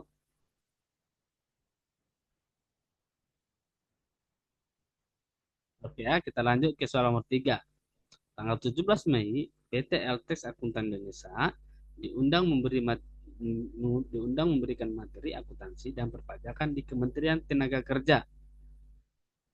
Ya, di Kementerian Ketenagakerjaan ya. Di Kementerian Tenaga Kerja. Dan tagihan atas pekerjaan tersebut dibuat invoice tanggal 18 Mei 2025 dan nilai invoice-nya itu adalah 30 juta. Berapakah nilai PPN dan kode faktur yang dibuat oleh PT LTEX Akuntan Indonesia? Tadi nilai invoice adalah 30 juta. Artinya tidak itu di dalamnya sudah ada nilai DPP dan PPN. Makanya kita bagi dulu, Bapak Ibu, kita bagi 1,12 dan kita kali 12% atas DPP. Jadi kita bagi dulu ini, kita break untuk dapat DPP-nya. Dari kita kalikan 12% dari DPP, maka dapatlah PP-nya 3,2.014.286. Dengan kode faktur yang kita terbitkan adalah 020. Kenapa? Karena mereka adalah instansi pemerintah yang merupakan pemungut PPN. Ya. Terus di tanggal 19 Mei 2025, PT LTEX Akuntan Indonesia menerbitkan tagihan atas jasa konsultan pajak ke PT Agro Pangan Indonesia yang merupakan salah satu perusahaan BUMN. Nilai tagihan yang dikirimkan pada invoice sebesar 300 juta. Dari transaksi tersebut, berapakah nilai PPN dan kode faktur pajak yang diterima PT LTEX Akuntan Indonesia? Nilai invoice-nya tadi 300 juta, kita break lagi. Untuk dapat DPP-nya, maka ketika dapat DPP-nya kita kali 12%, maka dapat PPN-nya 32.142.897 dengan kode faktur 030, yang dimana kode faktur 030 adalah kode faktur yang diberikan kepada yang ditunjuk kepada perusahaan yang ditunjuk pemerintah sebagai pemungut. Dalam hal ini adalah BUMN dan swasta-swasta yang ditunjuk oleh pemerintah. Tapi tidak semua swasta ya, yang swasta. Nah, terus di soal kelima. Nah, tanggal 20 Mei 2025, LTS Akuntan Indonesia mulai membeli satu unit properti berupa ruko dari PT Indonesia Propertindo ya, dengan pembelian cash seharga 2,3 miliar. Nah, berapakah PPN yang harus dibayarkan dan bagaimana mekanisme PPN serta kode faktur yang diterima PT LTEX Akuntan Indonesia? Berapa nih kode faktur yang diterima oleh PT LTEX Akuntan Indonesia dari PT Indonesia Propertindo? Nah, kita masuk ke PMK nomor 13 tahun 2025, yang dimana DTP ditanggung pemerintah adalah 100% sebesar 2 miliar dan maksimal harga rumah 5 miliar. DTP ini adalah dimana dasar pajak atau PPN yang dapat fasilitas free PPN ya DTP. Makanya kita sering dengar free PPN di dalam bisnis properti ya. Maka ini program DTP ini kan lumayan ya, membantu 12%, turun harganya 12% dan ditanggung pemerintah 100%-nya dengan maksimal tanggungan pemerintah hanya 2 miliar. Sedangkan harga rumahnya adalah 2,3 miliar. Ya, kita coba hitung dulu. Berapakah DPP-nya? Berarti kita bagi 12, kita bagi 1,1%. Kita bagi 1,1%, terus kita bagi lagi nih, kita bagi 1,1%, terus kita bagi lagi 1,12%. Ini adalah terkait tarif 11%, ini adalah terkait tarif 12%, karena kita harus menghitung DPP nilai lain karena harganya di atas 2 miliar nih. Nah, nanti Bapak Ibu bisa dilihat nih PMK-nya itu ini. Kalau untuk transaksinya itu Mei 2025. Tetapi untuk transaksi 2026 nanti Bapak Ibu lihat PMK 90 yang ada di sini ya, PMK 90. Ini nanti Bapak Ibu bisa lihat ini yang terupdate-nya.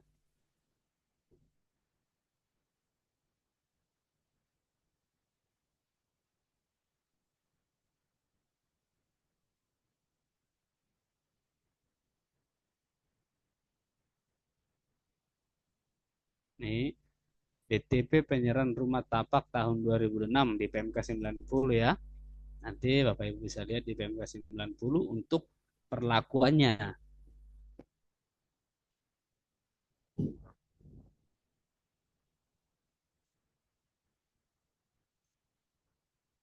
Nah, jadi PPN-nya adalah 2,46 428,57. Namun Bapak Ibu, PPN di sini tidak semua merupakan utang PPN karena tadi ada yang ditanggung oleh pemerintah.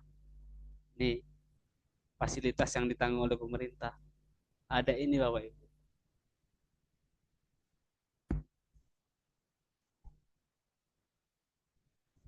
Ada 2 miliar yang dipasang pemerintah. Terus kita kalikan dulu.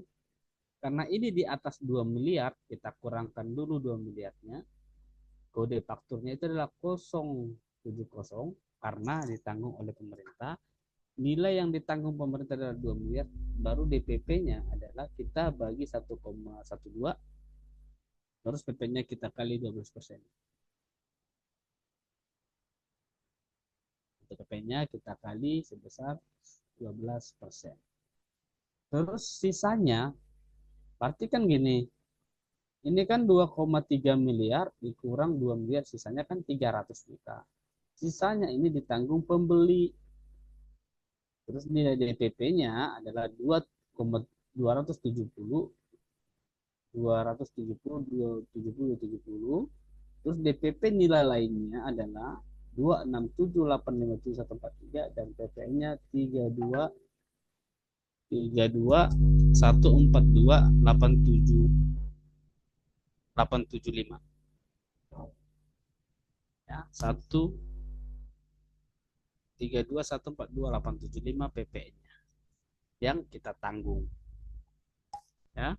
Jadi ini kita menerbitkan kita mendapatkan 2 faktur dari properti ini.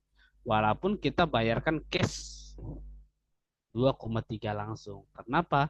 Untuk memisahkan mana faktur pajak yang ditanggung pemerintah, mana faktur pajak yang harus kita bayarkan sendiri. Ada pertanyaan di sini sebelum kita lanjut ke bagaimana tata cara pelaporan SPT PPN.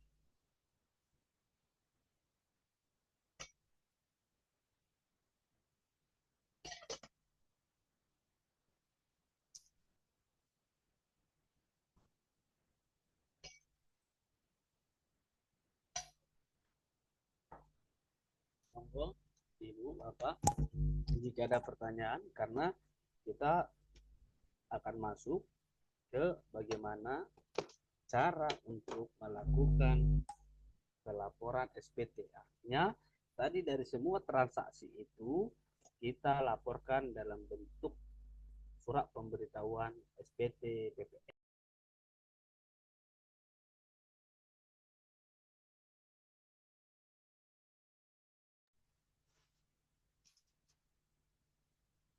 Kita lanjut. Apa mau dilihat-lihat dulu?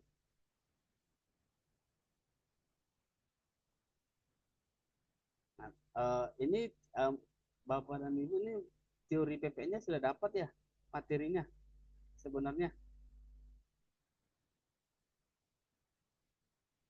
Materinya udah dapat kan masa apa teorinya dari asesor lain? Karena kan ini kan saya teknisnya.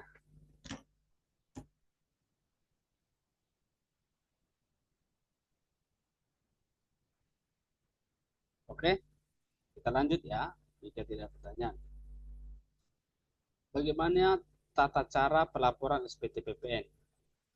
Ini menurut per 11 PJ 2025. Ketentuan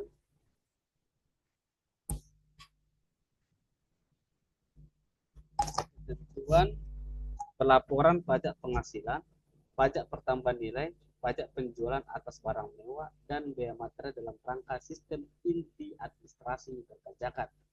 Ya, kita lihat dulu nih cara-caranya yang diatur oleh undang-undang. Kita lihat di pasal 40 ayat 1.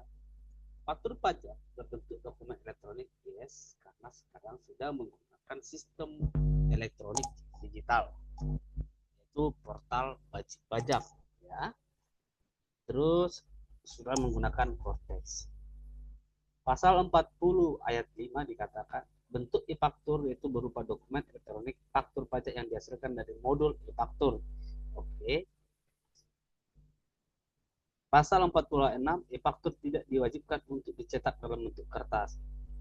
Karena sekarang sudah bisa di-download berbentuk PDF. Jadi kita cukup menampilkan PDF aja. Seharusnya sudah bisa di-scan. Pasal 40 ayat 7, contoh tampilan e-faktur dalam hal e-faktur unduh dalam bentuk portable, dokumen format, dan atau dicetak dalam bentuk kertas hardcopy tercantum dalam lampiran modus B yang merupakan bagian tak terpisahkan ya dari peraturan Dirjen Pajak. Jadi terserah Bapak Ibu mau cetak atau hanya cukup PDF, tergantung customer Bapak Ibu maunya seperti apa.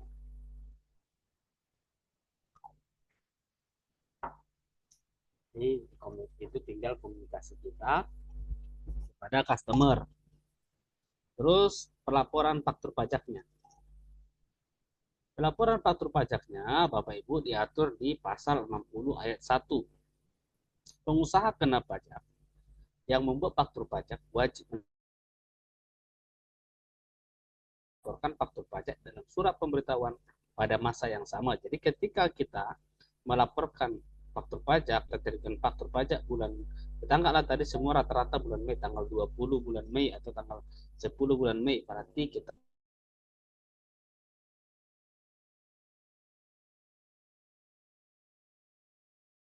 pasal 60 ayat pengaturan peraturan perundang-undangan di bidang perpajakannya, ya, di bidang perpajakan. Jadi nanti ada sanksi Bapak Ibu jika kita tidak melaporkan dan menjalankan apa amanah yang sudah diberikan nih.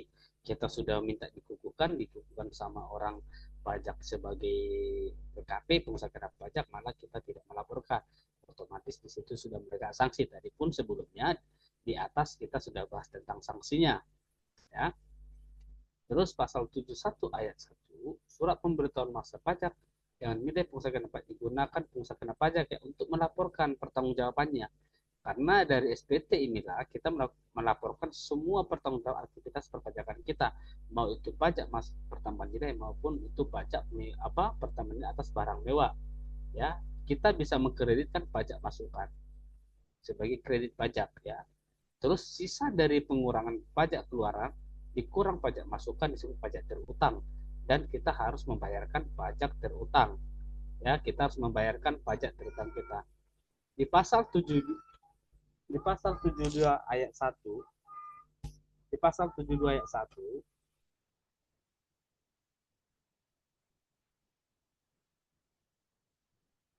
dijelaskan juga Bapak Ibu lampiran-lampiran, ya. Di pasal 72 ayat 1 di pasal 7 ayat 1 dijelaskan lampiran-lampiran di dalam SPT ada formulir A1 itu untuk ekspor, ya, ekspor barangnya yang tidak terwujud atau barang yang berwujud, ya, ekspor. Di lampiran A2 itu pajak keluaran, ya, itu pajak keluaran yang kita penyerahannya ke dalam negeri. Untuk formulir B1 adalah ketika kita melakukan pembelian impor, ya, impor barang karena pemanfaatannya atau dari luar pabean, ya, dari luar negeri, berwujud ataupun tidak berwujud, itu akan masuk ke dalam lampiran B1. Dan formulir B2, di dalam formulir B2 itu adalah pajak masukan yang dapat kita kreditkan, yang dimana perolehannya adalah nanti kita mendapatkan tagihan vendor-vendor dari dalam negeri, ya, yang dari dalam negeri.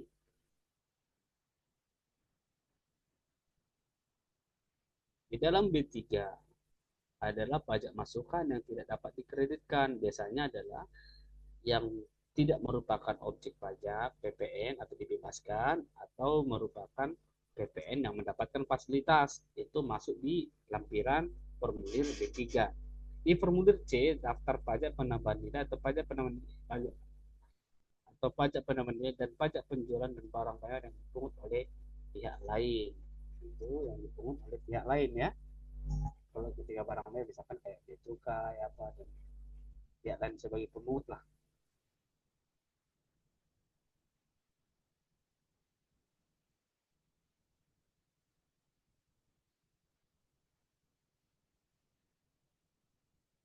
Nah,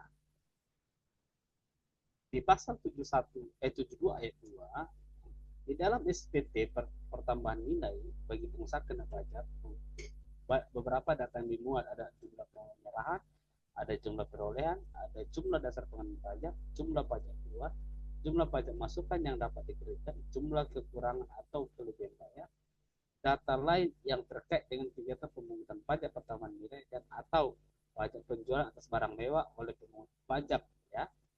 Jadi di situ dijelaskan, terus ada juga data lain yang terkaitan dengan kegiatan usaha-usaha kena pajak. Terus di pasal 72 ayat 3 surat SPT, surat pemberitahuan masa pajak pertambahan nilai bagi pengusaha kena pajak berbentuk dokumen elektronik. Di SPT pun sudah berbentuk dokumen elektronik. Terus di pasal 72 ayat 4, ya, SPT masa itu atau surat pemberitahuan pajak PPN juga sisi contoh format, ya, sudah ada formatnya, di sisi petunjuk pengisian, sebagaimana tercantum dalam lampiran huruf E yang merupakan bagian tidak terpisahkan dari peraturan perpajakan. Jadi harus menggunakan format ya yang sudah dilaksanakan oleh pajak. Oke, kita akan masuk ke formulir bagaimana melampirkannya. Tadi kan transaksi kita sudah ada tuh, tinggal kita masukin di formulir SPT.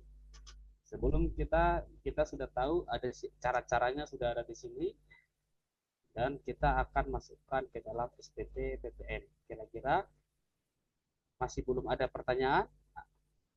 Dan kita lanjut.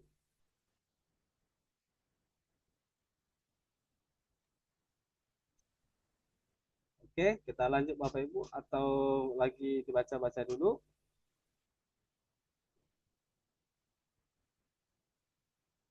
Baik, kita lanjut. Nah, di sini kita sudah buat rekapannya tadi transaksi kita. Ya. Transaksi yang tadi di sini ada transaksi pertama terakhir ini ya. Ada pembelian, penjualan, pembelian ya. Terus ada lagi transaksi tentang ini kita ada jual jasa. Di sini jasa kita, jasanya kita untuk mengerjakan pekerjaannya si tuan yang Li. Ya. Terus ada juga di sini tentang kita jual jasa juga. Ya. Terus kita kumpulkan Bapak Ibu. Mana kita rekap dulu. Sebelum kita masuk ke SPT tadi harus kita rekap. Mana yang merupakan penjualan, mana yang merupakan pembelian. Terus ini tadi kan penjualan sebesar segini nilainya, ada yang pakai DPP nilai lain dan ada tidak menggunakan nilai lain. Ada tadi menggunakan kode 030, kode 020, kode 070 dan pembelian dari luar negeri. Ini server yang menggunakan invoice merupakan dipersamakan dengan faktur pajak. Ada 0405. Oke. Kita rekap dulu semua. Ya. Ini ada pajak masukan dari kita beli rumah tadi. Ini kode faktur saat yang ditanggung pemerintah, ini kita bayar sendiri. Ya. Sudah lihat ya Bapak Ibu ya? Kelihatan ya? Kelihatan ya? Halo? Iya, Pak, kelihatan. Oke, kelihatan ya di rekapannya. Sudah kita rekap. Terus pertama kita lihat tadi di sini dibilang kita lihat cara pengisiannya di sini. Disebutkan di sini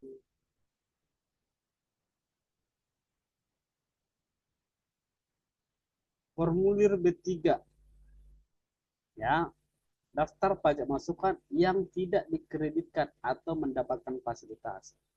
Kita lihat transaksi kita di data. Yang mendapatkan fasilitas adalah ini. Atas apa? Pembelian ruko. Yang dimana tadi mendapatkan 100% PPN ditanggung negara dengan nilai maksimal yang ditanggung 2 miliar dengan nilai maksimal harga rumah ditanggung 5 miliar berdasarkan PMK 13 tahun 2025. Ya. Terus ini berarti kita masukkan ke D3. Ya, dimasukkan di B3. Lampiran formulir B3. PT, jangan lupa PT LTEX Indonesia, NPWP-nya ini real ya, NPWP LTEX. Terus tapi yang di sini semua NPWP buatan ya, tidak ada yang real. Kita masukkan nilai DPP-nya, kita masukkan PPN yang ditanggung. Ketika dari mana? Dari data kita. Buatlah faktur pajaknya, pasti otomatis dimasukkan. Terus di lampiran B2 kita lihat materi lampiran B2, B3, B2. Daftar pajak masukan yang dapat dikreditkan atas perolehan barang kena pajak atau jasa kena pajak dalam negeri. Pajak masukan yang kita dapat perolehkan ada 1, ada 2.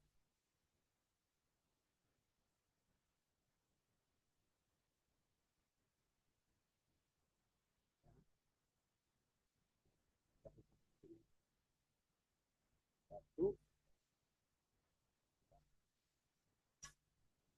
ya. Ini MPWP-nya, ini bisa ber-MPWP, bisa pakai NITI atau NIK ya. Nah, dari toko elektronik Adam, PT Profitindo, kita tadi beli hard disk, di sini beli ruko, kita masukkan ke B2. Dan NPWP-nya, kode fakturnya, tanggal transaksinya, karena kan tadi sekitar tanggal 16 dan tanggal 20 Mei, DPP-nya, dan ada DPP nilai lain, dan ada PPN. Kalau ini kan tidak ada DPP nilai lain ya. Datanya kita lihat tidak ada. Terus ada satu transaksi lagi, yaitu pembelian dari luar negeri. Di mana karena dia menggunakan dokumennya itu adalah dokumen ini ya, dia menggunakan dokumennya itu adalah dokumen yang dipersamakan dengan faktur pajak, maka kita harus masukkan dia ke dokumen lain. Ya, dokumen lain yang dipersamakan dengan faktur pajak. Tetapi tolong diingat, kalau misalkan dia tidak menggunakan dokumen bersama dengan faktur pajak atau menggunakan pure PIB, maka dia akan masuk ke B1 ya. Ke B1 sini. Impor. Kita anggap seperti impor barang jasa, barang tidak berwujud ya. Seperti di sini dijelaskan.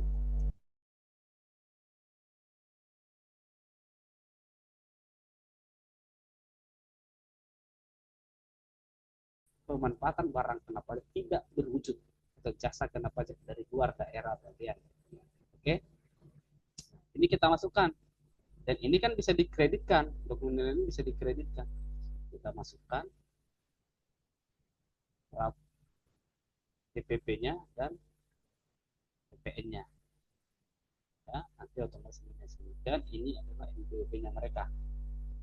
Oke. Ini pembelian semua sudah masuk ke dalam SPT. Ya, tinggal penjualan. Kita lihat penjualan. Oke, kita lihat lagi datanya. Ini adalah sampai di sini berhubungan dengan pembelian. Ya, ini berhubungan dengan pembelian ya Bapak Ibu ya.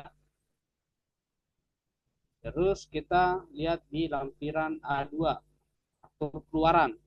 Faktur keluaran berarti berhubungan dengan penjualan.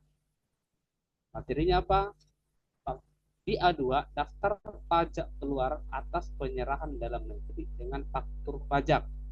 Penyerahan dalam negeri dengan faktur pajak berarti saat penjualan kita, pendapatan kita yang kita jual di dalam negeri.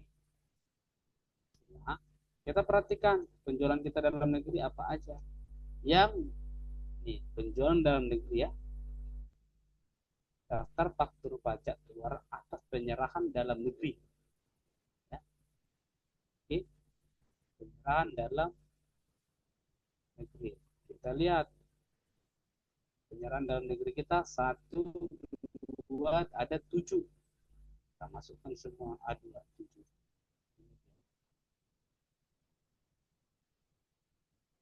Kan masuklah ada yang kode 040, 010, 020, 030. Tadi ini saat kita ke Agro Pangan Indonesia, ini termasuk Kementerian Tenaga Kerja karena dia adalah apa? Instansi pemerintah, otomatis dia merupakan pemungut ya. Dia merupakan pemungut. Nah, di sini kita bisa hitung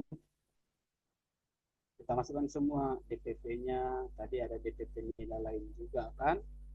Yang ini tadi DPP nilai lain, karena ini kita ambil dari fee ya. PPN kita dari fee, tapi kan tagihannya total itu kan 10 miliar. Kita fee-nya dari segini. Oke. Dengan metode kode 040. Tanggalnya jangan lupa PWP masuk. Sehingga total kita PPN-nya adalah 269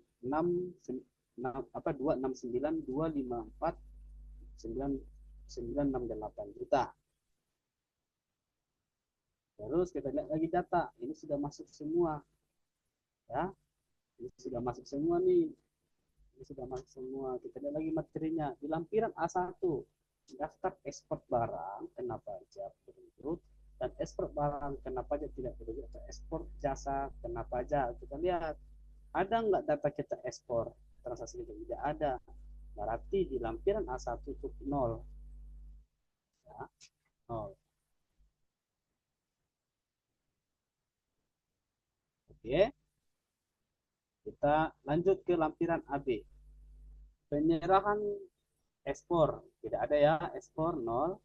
Penyerahan barang dalam negeri, penyerahan dalam negeri faktur pajak tidak digunggung, ya. Artinya ini adalah kita mengeluarkan faktur. Kalau yang digunggung adalah seperti yang dilakukan seperti e-commerce ya, dia digunggung karena kan dia melalui omset ya, retail kayak Indomaret dia digunggung tuh, karena kita beli nggak langsung, nggak ada kasih faktur pajak, tapi nilainya itu sudah di dalamnya sudah include PPN, tapi kan kita tidak dapat faktur. Nah, nanti dia dihitung melalui omset, artinya negara menunjuk mereka sebagai pemungut ya, sebagai pemungut lah mereka atas dagangannya e-commerce, dari omset lah PPN-nya. Oke, tadi kita itu nilainya itu adalah 11.054 ya. Untuk DPP-nya itu ada di A2 di sini ya. PPN-nya. Oke. Terus penyerahan PPN yang dipungut ya. Penyerahan yang PPN atau PPN BM yang dipungut oleh pemungut. Kita lihat ada dua. Yang dipungut itu yang mana? Yang dipungut itu adalah ini ya. Ini adalah dipungut. Ya, ini dipungut. Dipungut ya. Karena lihat nih kodenya 020030, artinya itu dipungut.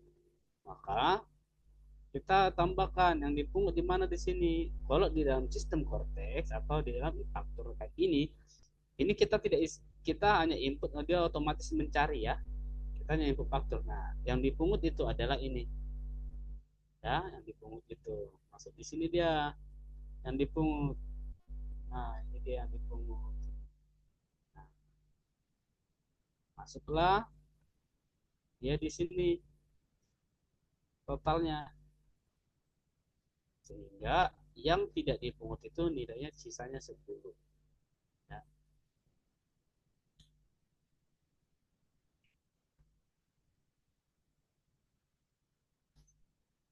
Penyerahan kita yang mendapatkan dibebaskan atau mendapat fasilitas tidak ada ya, karena kita tidak ada faktur keluaran kita tadi yang mendapat fasilitas. Yang ada pajak masukan kita tadi saat kita beli dari properti.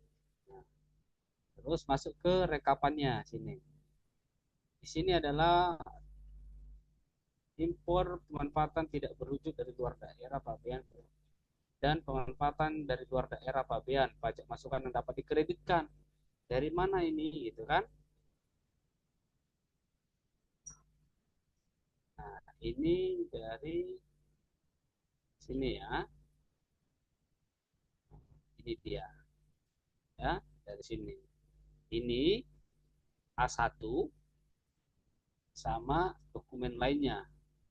Karena dia dari luar negeri dan bisa dikreditkan, makanya akan masuk di sini. Terus perolehan dalam negeri. Nah, pajak masukan dalam negeri ini ada di lampiran B2. Ini pajak masukan kita atas pembelian ya, atas pembelian.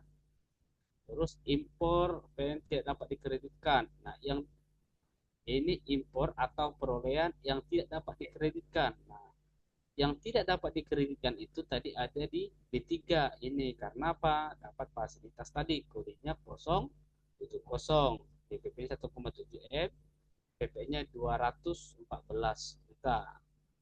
Sehingga dia akan masuk di sini secara otomatis. Nah, jumlah perolehannya jadi 214256. Pajak masukan yang dapat dikreditkan hanya ini dua, sehingga adalah 42 juta 252 ribu.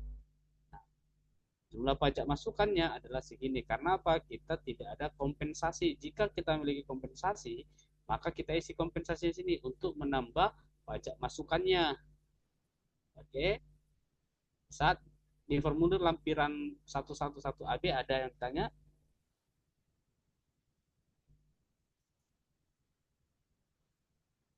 Oke, kalau nggak ada kita lanjut nanti dipelajarin lagi. Nah, ini adalah lampiran SPT induknya, ya. SPT induk PPN-nya. Akan muncul di sini berapa nilai PPN kita, ekspor kita kan 0. Penyerahan kita dalam negeri segini, PPN-nya segini. Penyerahan yang dipungut tadi sama pemungut, ya kita saat ke Kemenkes sama ke BUMN dipungut sama mereka, maka segini yang dipungut. Terus jumlah penyerahan kita adalah 11 miliar dengan PPN 269. PPN keluaran yang harus dipungut sendiri berapa gitu ya. PPN keluaran yang dipungut sendiri adalah ini sebesar 134 ini. Karena ini kan dipungut nih, nanti kan akan diserahkan sama pemungut. Ini yang kita setorkan sendiri. Dan PPN masukan kita adalah yang ada di sini, total PPN masukan yang diperhitungkan, ya, sehingga dihitung di sini berapa PPN kurang lebih bayarnya kita, kan? PPN terutang kita berapa? 234 dikurang 42 191 ya, 191 juta 914 juta 968 ribu. Itulah PPN yang harus kita bayarkan ke negara. Ya, seginilah PPN yang harus kita bayarkan ke negara. Oke, kita menggunakan pasal 17C KUP. Ada pertanyaan di sini dalam pembentukan SPT-nya?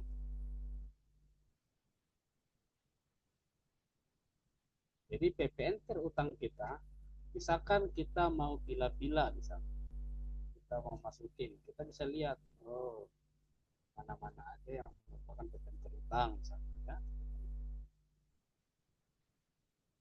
Misalkan kita sum aja iseng-iseng nih kalau kita ada terutang, kan? Yang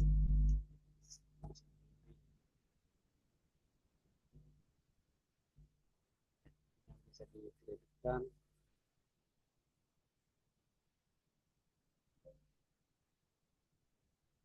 dua di PPN terutang kita 191. Oke, ada pertanyaan Bapak Ibu sekalian?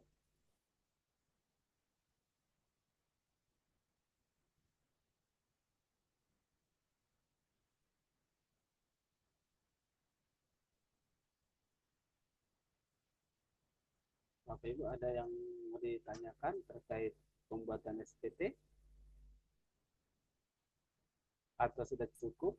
Nanti kalau misalkan ada mau ditanyakan bisa di, kan ada grupnya, bisa di WA aja di grup atau nanti di chat langsung. Kalau misalkan saya tidak lihat grup ya, makanya saya tidak ada grup karena ada beberapa kesibukan, ya tidak terlalu aktif di grup. Nanti bisa di chat, nanti dikasih tahu aja dari, misalkan ini dari Brevet Muhammadiyah, saya dari Brevet yang Universitas Muhammadiyah Pak, gitu kan, nanti bisa ditanyakan. Saya misalkan ada yang bingung Baik, nggak ada pertanyaan. Materi kita sudah selesai dalam penginputan.